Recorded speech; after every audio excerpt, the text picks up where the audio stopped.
Treat ആയിട്ടാണ് കൽക്കി വന്നിരിക്കുന്നത്. പ്രഭാസിനൊപ്പം തന്നെ അമിതാഭ് ബച്ചനും കമൽഹാസനും അതുപോലെ തന്നെ മലയാളത്തിന്റെ അന്നാബൻ, ശോഭന, അതുപോലെ തന്നെ ദുൽഖർ സൽമാൻ ഇവരൊക്കെ നിറഞ്ഞുള്ള ഒരു ഗംഭീര വിഷ്വൽ ട്രീറ്റ്. അവർക്ക് അധികം റോളുകളില്ല.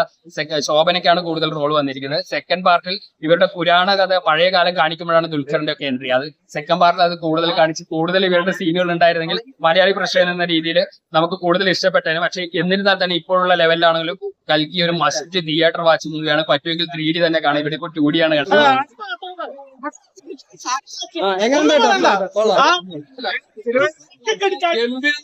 ശരിക്കും പറഞ്ഞ 1000 കോടി ഒന്നല്ല അതില്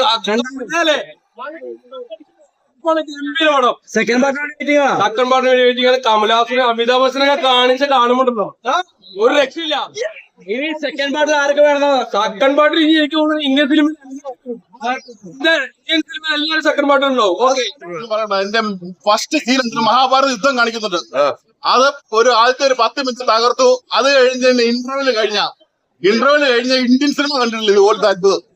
എല്ലാവരും അമിതാഭ് ബച്ചൻ, കമലഹാസൻ, പ്രഭാസ് എല്ലാരും എന്നുവെച്ചാൽ നമ്മുടെ ദുൽഖറിന് മാത്രം ശകലം റോള് കുറവാണ്. ബാക്കി എല്ലാരും തകർത്ത് വാരി. പ്രഭാസിന് തിരിച്ചു വരവ് തന്നെ പറയാല്ലേ? പ്രഭാസിന് അന്യായം തിരിച്ചു വരവ്. സെക്കൻഡ് വേണ്ടി കാതെ സെക്കൻഡിലൊരു ഫസ്റ്റ് എഡിഷൻ കാണിക്കുന്നു. സൂപ്പർ ആണ് പടം. ഒന്ന് കാണാനുണ്ട്. സൂപ്പറായിട്ടാണ് അത് മേക്ക് ചെയ്തിട്ടുള്ളത്. ഏറ്റവും ഹൈലൈറ്റ്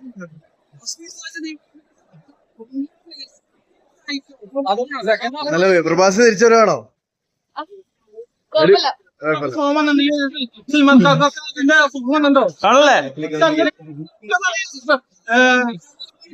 ആണല്ലേ?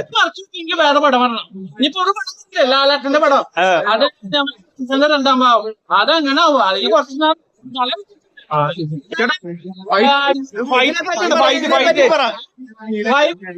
അടിപൊളി പടം.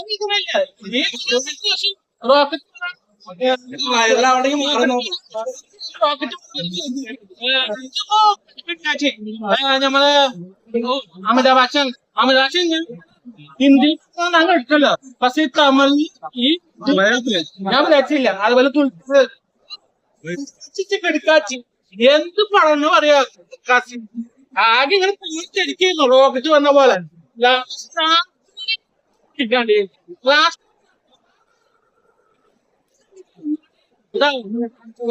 ആവറേജ് ആണ്.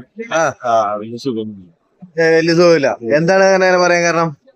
പറയാൻ കാരണം മഹാഭാരത സീക്വൻസും ഒക്കെയാണ്. അമിതാഭ് ബച്ചൻ കുഴപ്പമില്ല. പ്രഭാസൊക്കെ നല്ല ക്രിഞ്ചാണ്, നല്ല വെറുപ്പിലാണ്. അപ്പൊ പിന്നെ എന്താണ് ആവറേജ് എന്ന് പറയാൻ കാരണം? Story potential ഉണ്ടായതാ. മേക്കിംഗ് ഭയങ്കര മോശമായിരുന്നു. അല്ല, സ്റ്റോറി വൈസ് ആണ് കുറവെന്ന് പറയുന്നത്. സ്റ്റോറി പൊട്ടൻഷ്യൽ ഉണ്ടായി. പക്ഷെ മേക്കിംഗ് ലാഗ് ഉണ്ട് പടത്തിന്. കുറെ സീക്വൻസ് ഒക്കെ അൺനെസസറി ആയിട്ട് തോന്നി. നിങ്ങൾ മാത്രമേ പറഞ്ഞുള്ളൂ, ബാക്കി ആരും പറഞ്ഞില്ല. അല്ല, എനിക്ക് തോന്നിയ കാര്യം ഞാൻ പറയാം. അല്ലല്ല, നിങ്ങൾ മാത്രമേ പറഞ്ഞുള്ളൂ എന്ന് പറയുന്ന ലാഗ് ഉണ്ടായി. പ്രഭാസിന്റെ അല്ലെ, എന്താണ് ശരിക്കും കംപ്ലൈന്റ്? എന്താ തോന്നിയേ? പ്രഭാസിന്റെ റോൾസ് ഭയങ്കര ക്രിഞ്ചായിട്ടാ തോന്നിയത്. ഡയലോഗ് ഡെലിവറി ആണെങ്കിലും. മലയാളം ആയതുകൊണ്ടായിരിക്കില്ലേ? മലയാളം ആയതുകൊണ്ടല്ല, ലാഗ് ഉണ്ടായി. ഓക്കെ. അപ്പൊ എന്തായാലും താങ്കൾക്ക് മാത്രം ഇഷ്ടപ്പെട്ടില്ല അല്ലേ? ഓക്കെ, അപ്പൊ നെഗറ്റീവ് ആണെന്ന് എനിക്കട്ടെ.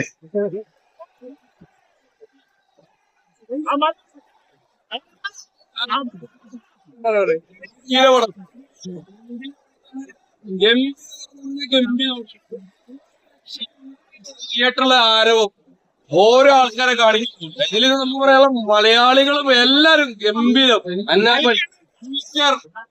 അമിതാഭ് ദുൽഖറിനെ അടിച്ചു.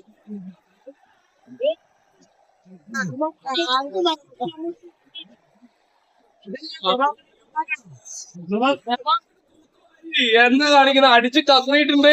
അപ്പൊ ഇതൊരു ഗംഭീര എന്ന് വെച്ചാൽ ഈ സിനിമ കണ്ടതിൽ ചരിത്രമായി മാറാൻ